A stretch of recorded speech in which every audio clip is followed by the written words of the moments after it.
자, 21대 국회는 거대 여당의 독주 체제가 될 것으로 보입니다. 꿈의 의석수 180석을 차지한 더불어민주당은 사실상 개헌만 빼고 입법과 인사, 예산까지 단독으로 처리할 수 있게 됐습니다. 이른바 슈퍼 여당 시대의 의미를 이윤희 기자가 짚어봤습니다.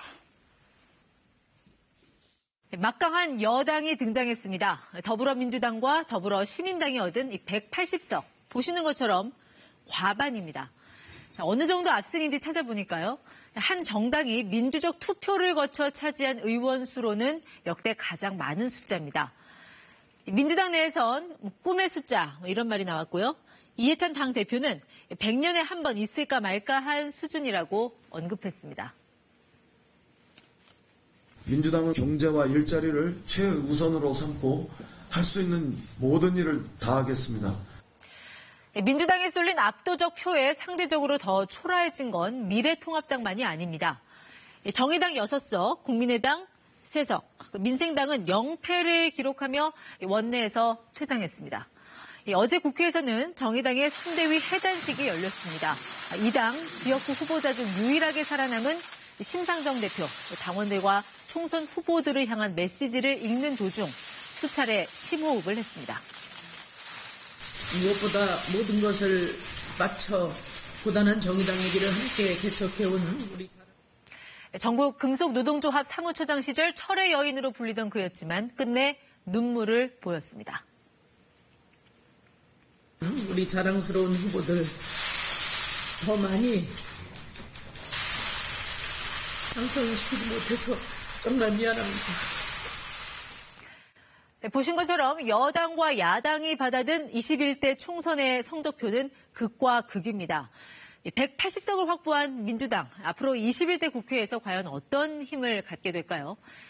먼저 원내 일당으로서 본회의 개의와 직권상정 권한을 갖는 국회의장직을 차지합니다. 소속 의원 수에 따라서 배분되는 18개 상임위원장 자리 역시 민주당 몫이 더 늘어날 전망입니다. 그리고 이 국회 선진화법이라고 들어보셨죠? 다수당의 법안 날치기를 막자는 취지로 만들어진 건데 마음먹기에 따라 이 법안도 무력화할 수 있습니다. 이 법안의 핵심인 신속 처리 안건, 이른바 이 패스트트랙 안건을 지정하기 위해서는 재적 의원 5분의 3 이상인, 그러니까 이 180석 이상의 동의가 필요한데 이제 민주당만으로도 가능해진 것입니다. 지난해 고위공직자범죄수사처, 일명 공수처법 통과를 위해 4+1 공조 등 극심한 진통을 겪어야 했지만 더 이상 그럴 일도 없게 됐습니다.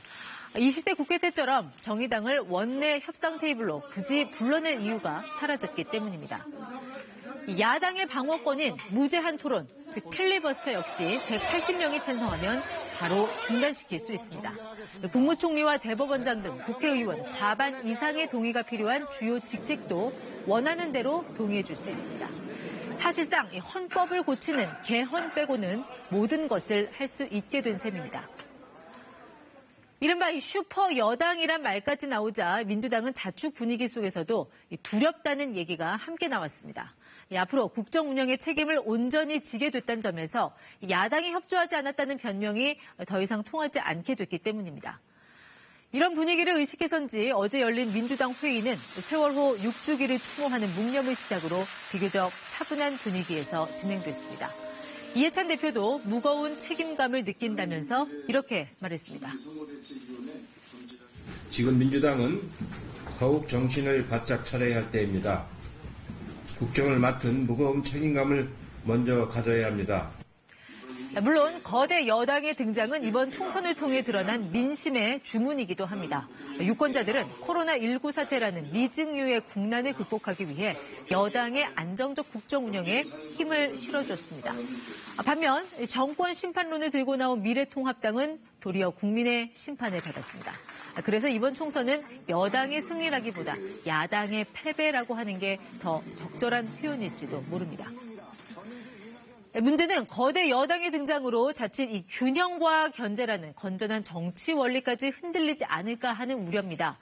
미래통합당과 미래한국당은 103석에 불과하고 그나마 이 완충작용을 해줄 수 있는 군소야당은 앞서 전해드렸듯이 더 이상 존재감을 찾기가 어렵게 됐습니다.